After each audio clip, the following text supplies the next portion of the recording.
Car के अंदर अगर आप बैठे हुए हो ना, तो अगर कहीं बिजली उजली कड़कती है, कोई बिजली उजली मान लीजिए आसमान से कड़कती है, बिजली उजली आसमान से कड़केगी ना, आसमान से बिजली उजली कड़केगी, तो आपको पता है आसमान से जो बिजली कड़कती है वास्तव में वो होते क्या है, वो बहुत सारे आवेश होते हैं, स्थिर विद्युत आवेश होते हैं जो आसमान से गिरते हैं तड़तड़ा के। जब आसमान से आवेश गिरेगा और आपकी बॉडी पर अगर वो गिर गया आवेश, अगर आसमान से बिजली कड़की और आपकी बॉडी पर गिर गई बिजली, तो पता है क्या होगा फिर आपकी बॉडी से, आपकी बॉडी है चालक, क्या है बॉडी, चालक है, आवेश इसमें आर पार से हो सकता है, गुजर सकता है,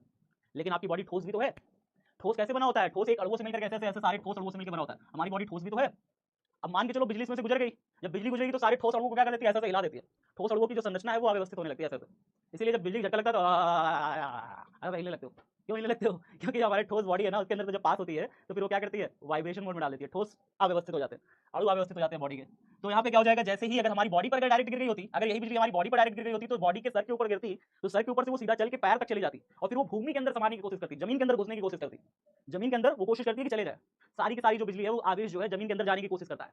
आगे हम बात करेंगे कि क्यों ऐसा करता है, जब हम विद्युत धारिता पढ़ेंगे तो हम जानेंगे क्यों ऐसा करता है। ठीक है, आज फिलहाल जान लीजिए कि विद्युत चुंबकीय तरंगे जो होती हैं वो क्या करती है, सारी की सारी जो तरंगे होती हैं, जैसे आसमान से कोई बिजली गिर रही है, बिजली तो एक प्रकार का आवेश होता है, अगर वो आवेश अगर गिर रहा है डायरेक्ट अगर किसी इंसान की बॉडी पर गिर जाए, मान लो यहाँ पे एक लड़का है, इसका नाम है रामू, इसका नाम क्या है, रामू नाम का एक लड़का है, रामू की बजाय मैं कोई ले लूँ, योगेश को ले लूँ, योगेश बहुत बात कर रहा है, योगेश को ले लेते हैं। ठीक है, तो योगेश नाम का एक बच्चा है, योगेश नाम का एक बच्चा है, वो खूब खेल टहल रहा था, घूम टहल रहा था और अचानक से सर पर क्या हो गया, एक प्रकार का बिजली का प्रकोप हुआ। तो बिजली के डर से योगेश को पता था कि भाई अगर अगर सामने अगर बिजली गिर गई, अगर कड़क रही है, सामने गिर गई तो फिर तो बवाल है, फिर तो फिर मुश्किल हो जाएगा, सारी सारी बिजली सर से कहाँ चली जाएगी, सीधा जमीन में जाने की कोशिश करेगी और जब जमीन में जाएगी तो पूरी बॉडी पर करंट मार जाएगा, क्योंकि हमारी शरीर कैसी है, चालक है। तो योगेश ने अपने आप को क्या किया, योगेश भाग के गया, पास में बैठी कार के अंदर बैठ गया, योगेश भाग के गया, कहाँ गया, चला गया बैठ के, पास में बैठी कार पे जाके बैठ गया योगेश, कार के अंदर, कार के अंदर दरवाजा खोल के अंदर बैठ गया, दरवाजा खुला था मान लो किसी का, तो अब कार के अंदर जाकर के योगेश बैठ गया।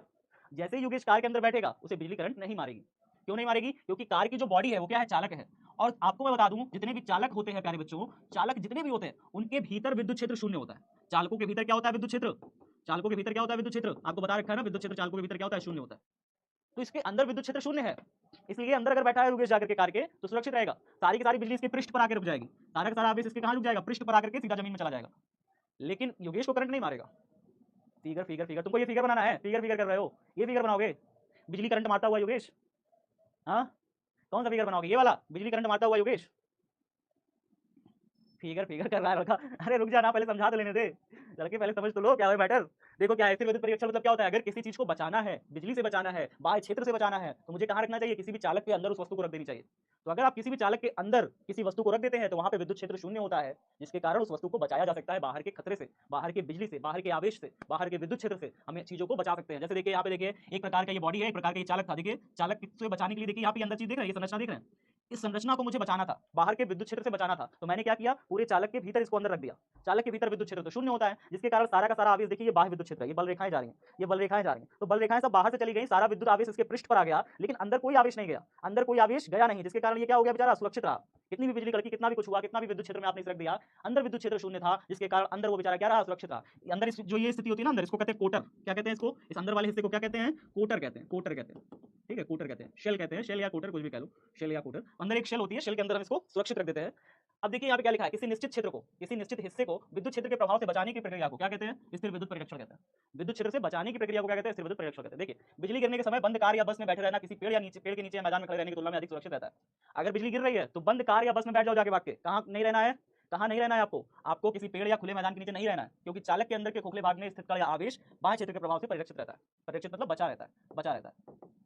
क्या लिखा है, चालक के अंदर के खोखले भाग, चालक के अंदर अगर कोई खोखला भाग है इस वाले हिस्से में, यहाँ पे ले जाकर के किसी चीज को रख दिए तो यहाँ पर विद्युत क्षेत्र क्या होता है, शून्य होता है। तो हमें क्या कर सकते हैं, जितना भी आप बाहर से आप विद्युत डालोगे, जितना भी क्षेत्र डालोगे, जितना भी क्षेत्र रहेगा उसके कारण सारा आवेश सिर्फ इसके बाहर बाहर आएगा, भीतर कोई भी आवेश नहीं आएगा। भीतर विद्युत क्षेत्र की तीव्रता हमेशा क्या होगी, भीतर विद्युत क्षेत्र की तीव्रता हमेशा क्या होती है, जीरो होती है। अंदर विद्युत क्षेत्र की तीव्रता होती नहीं किसी भी चालक के, जिसके कारण अगर आप अंदर किसी भी चीज को रखते हो तो वो हमेशा क्या रहेगी, सुरक्षित रहेगी, उस पर कोई भी विद्युत का प्रभाव नहीं पड़ेगा। बात समझ में आ रही है।